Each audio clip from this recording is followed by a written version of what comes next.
पाठ 11 योग और शरीर।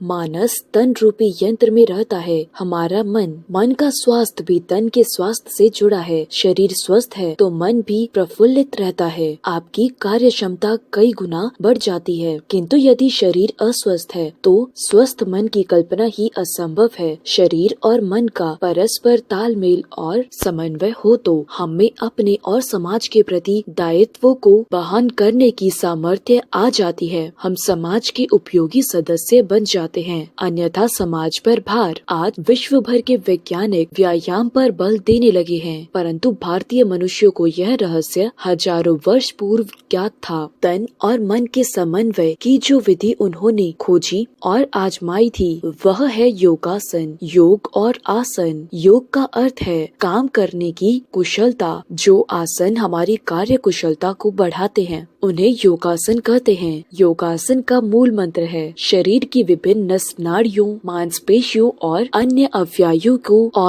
अवयवों को वैज्ञानिक ढंग से क्रमशः क्रियाशील करना और उन्हें विश्राम प्रदान करना। विभिन्न अंगों को क्रियाशील करते हुए जो मुद्रा बनती है उसे ही आसन कहा गया है। ऋषि महर्षि प्रकृति के उन्मुख आंगन में इन आसनों का अभ्यास करते थे, इसीलिए इन आसनों का नामकरण भी प्रायः प्राकृतिक वनस्पतियों, पशु पक्षियों पर किया गया, जैसे ताड़ासन, पद्मासन, उष्ठासन, गोमुखासन, मयूरासन, भुजंगासन, मत्स्यासन आदि। योगासनों का अभ्यास करने से शारीरिक बल ही नहीं मानसिक बल भी प्राप्त होता है। एकाग्रता बढ़ती है। हल्के फुल्के शरीर और तनाव रहित मन से हमारी कार्य क्षमता बढ़ती है। यही कारण है कि आज कार्यालयों में काम करने वाले लोग भी योगासनों का लाभ उठा रहे हैं। इसमें संदेह नहीं कि आज मनुष्य की कल्पनातीत भौतिक उन्नति कर ली है। इसमें कुछ हानियां भी हुई हैं। भीड़ भाड़, प्रतिस्पर्धा, क्षमता से अधिक कार्य करना, शोरगुल आदि से तनाव पर बेचैनी बढ़ी है। तनाव अनेक रोगों को जन्म देता है, जैसे रक्तचाप, अपच तथा अनेक प्रकार के हृदय रोग और मानसिक रोग। ऐसे रोगों का इलाज चिकित्सा पद्धतियाँ नहीं कर पा रही हैं, किंतु योगासनों से इन पर काबू पाया गया है। यही कारण है कि आज विशेषज्ञ चिकित्सक भी अपने रोगियों को योगासन की ओर प्रेरित कर रहे हैं। बड़े बड़े ख्याति प्राप्त अस्पतालों में योग चिकित्सा विभाग सफलतापूर्वक कार्य कर रहे हैं। और तो और अंतरिक्ष में भी योगासनों पर प्रयोग किए गए हैं और पाया गया है कि योगाभ्यास से अंतरिक्ष यात्रियों को सुविधा हुई है। यह धारणा बनाना अनुचित होगा कि योगासनों का उपयोग केवल रोगों की चिकित्सा में ही होता है। योगासन किसी भी व्यक्ति की शारीरिक मानसिक क्षमताओं का विकास कर उसे उसके कार्य में सफलता दिलाते हैं। उनके मन को तनाव मुक्त और उत्फुल्ल रखते हैं, जिससे वह जीवन का आनंद उठा सके। आज बड़े बड़े व्यवसायिक प्रतिष्ठान अपने प्रबंधकों और कर्मचारियों को योगाभ्यास कराते हैं, जिससे उनकी कार्य क्षमता में वृद्धि हो। योगासनों के बारे में पढ़कर किसी के निर्देशन के बिना ही योगासन करना कठिन नहीं है। यह ऐसा ही है जैसे बिना डॉक्टर के पूछे दवा लेना। प्रारंभ में किसी कुशल निर्देशक अध्यापक से योगासन सीखना चाहिए। वह आपको आपकी क्षमता और आवश्यकता के अनुसार कुछ आसान सिखा देगा। उसका धीरे धीरे अभ्यास करें। समयावधि भी धीरे धीरे बढ़नी चाहिए। किसी खुली और शांत स्थान पर नित्य नियम पूर्वक 15 से 20 मिनट तक का योगासन करना पर्याप्त है। कुछ लोग कुछ आसनों के अनेक लाभ पढ़कर अपने आप ही आसन चुन लेते हैं। ऐसा करना हानिकारक भी हो सकता है। आजकल योगासन सीखने सिखाने की अनेक अवसर हैं। बहुत से विद्यालयों में योग शिक्षा भी है। सभी बस्तियों के पार्कों में, उद्यानों में प्रातः काल योगासन सिखाए जाते हैं। यह व्यवस्था प्रायः निःशुल्क होती है। कुछ जिम,